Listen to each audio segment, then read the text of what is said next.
Hi అండి, welcome back to our channel. మరో healthy రెసిపీతో మీ ముందుకు వచ్చేసాను. ఇప్పుడు తినే ఫుడ్లో మనం మిల్లెట్స్ని ఎక్కువగా యాడ్ చేసుకుంటున్నాం కదా, కానీ మిల్లెట్స్ అనేవి ఎలా ప్రిపేర్ చేసుకొని తింటే హెల్త్కి మంచిదో ఈ వీడియోలో చూపించబోతున్నాను. మనం మిల్లెట్స్ అనేవి జావ్ కింద ప్రిపేర్ చేసుకుంటేనే హెల్త్కి చాలా మంచిదండి. కానీ ఈ జావ్ అనేది ఎలా ప్రిపేర్ చేసుకోవాలి, ఫెర్మెంటేషన్ ఎలా జరిగిన తర్వాత మనం తీసుకోవాలో ఈ వీడియోలో చూపించబోతున్నాను. మిల్లెట్స్ అనేవి ఎన్ని గంటలు నానబెట్టి ఎలా కుక్ చేసుకోవాలో, కుక్ చేసుకున్న తర్వాత ఎన్ని అవర్స్ మనం ఫెర్మెంటేషన్ చేయాలో ఈ వీడియోలో వివరంగా మీతో షేర్ చేసుకుంటున్నాను. లేట్ చేయకుండా వీడియోలోకి వెళ్ళిపోదామా. ముందుగా నేను మిల్లెట్స్లో ఒకటి అండు కొర్రలు తీసుకున్నానండి.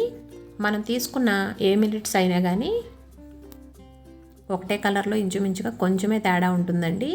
ఇవి అండుకొర్రలు, ఇవి చాలా మంచిదండి హెల్త్కి. మిల్లెట్స్ అన్నింటిలో కంటే అండుకొర్రల్లో ఎక్కువ ఫైబర్ ఉంటుంది. ఒక బౌల్ తీసుకొని 1 గ్లాసు అండుకొర్రలు వేసుకుంటున్నాను. మనం ఏ గ్లాస్తో అయితే తీసుకున్నామో అదే గ్లాస్తో వాటర్ని యాడ్ చేసుకోవాలండి. వీటిని ఇలా తీసుకొని 4-5 సార్లు బాగా వాష్ చేసుకొని అక్కడ పెట్టుకున్నాను. ఇప్పుడు దీంట్లో వాటర్ని యాడ్ చేసుకుంటున్నాను. 1 గ్లాస్కి 10 గ్లాసెస్ ఆఫ్ వాటర్ వేసుకోవాలండి. మనకి మిల్లెట్స్ అనేవి ఎంత నానబెట్టుకున్నా కానీ తొందరగా కుక్ అవ్వవు, కాబట్టి 10 గ్లాస్ వాటర్ వేసుకుంటున్నాను. ఇలా వాష్ చేసేసుకొని నీట్గా వాటర్ సరిపడా వేసుకొని మనం వీటిని మూత పెట్టుకొని ఒక 6 అవర్స్ కానీ లేదా ఓవర్ నైట్ కానీ నానబెట్టుకోవాలండి.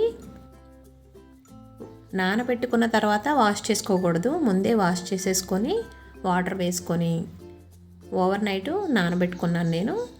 కంపల్సరీ 6 అవర్స్ పైనే నానబెట్టుకోవాలండి. నేనైతే ఓవర్ నైట్ నానబెట్టుకున్నాను. ఇలా నానబెట్టుకున్న వీటిని ఇప్పుడు కుక్ చేసుకుందాం. స్టవ్ వెలిగించి ఈ గిన్నెని స్టవ్ మీద పెట్టుకోవాలి. పెట్టుకొని ఇంచుమించుగా మనకి కుక్ అవ్వడానికి 20 మినిట్స్ పడుతుందండి. రైస్ ఎలా కుక్ చేసుకుంటామో అలాగే కుక్ చేసుకోవాలి. కానీ మనం వాటర్ ఎక్కువ పోసుకున్నాం కాబట్టి బాగా మెత్తగా కుక్ చేసుకొని కొంచెం వాటర్ రిచ్గా ఉండంగానే స్టవ్ ఆఫ్ చేసేసుకోవాలి.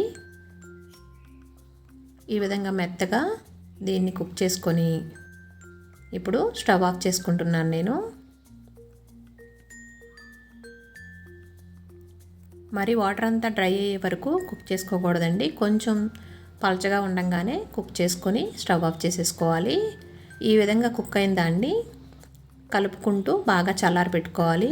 ఎందుకంటే చల్లారకుండా మనం క్లాత్ని కట్టుకున్నామంటే మేకడ పట్టేస్తుంది. కాబట్టి ఇలా పూర్తిగా చల్లారిన తర్వాత ప్లేట్ కాకుండా ఇలా పల్చటి క్లాత్ని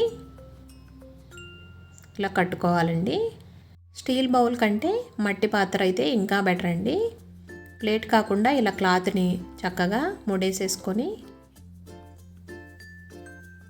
ఒక 6 అవర్స్ పక్కన పెట్టుకోవాలండి. అప్పుడే ఫెర్మెంటేషన్ జరిగి గుడ్ బ్యాక్టీరియా ఫామ్ అయ్యి అవి హెల్త్కి చాలా మంచిదండి. సమ్మర్లో అయితే 6 అవర్స్ లేదా మిగిలిన వానాకాలంలో అలా అయితే కనుక 8 అవర్స్ ఇలా ఫెర్మెంటేషన్ చేసుకోవాలండి. ఇలా చేసుకొని తర్వాతే మనం తీసుకున్నామంటే హెల్త్కి మంచిదండి. ఇప్పుడైతే దీన్ని నేను 6 అవర్స్ ఇలా కాచిన తర్వాత ఇలా వదిలేసానండి. ఇప్పుడు ఒకసారి కలిపి చూసుకుందాం.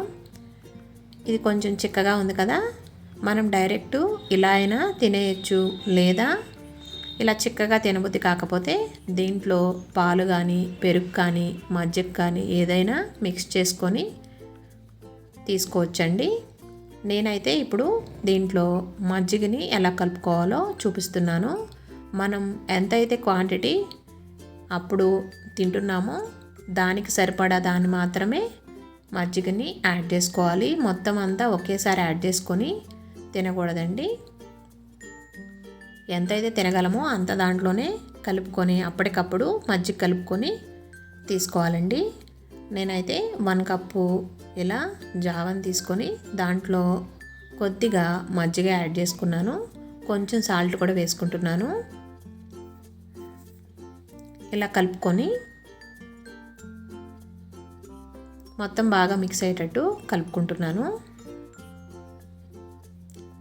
ఇలా కలుపుకున్న తర్వాత మనం విడిగా గనక తినలేకపోతే దీంట్లో ఆనియన్తో కూడా సర్వ్ చేసుకోవచ్చు.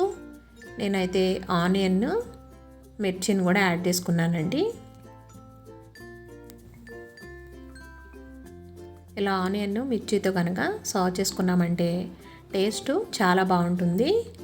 ఇది మార్నింగ్ బ్రేక్ఫాస్ట్ అయినా డిన్నర్ అయినా తీసుకోవచ్చండి, లేదా ఈవినింగ్ టైంలో కూడా తీసుకోవచ్చు. 3 పూట్ల కూడా ఇలా జావని తీసుకున్నా కూడా హెల్త్కి చాలా మంచిదండి.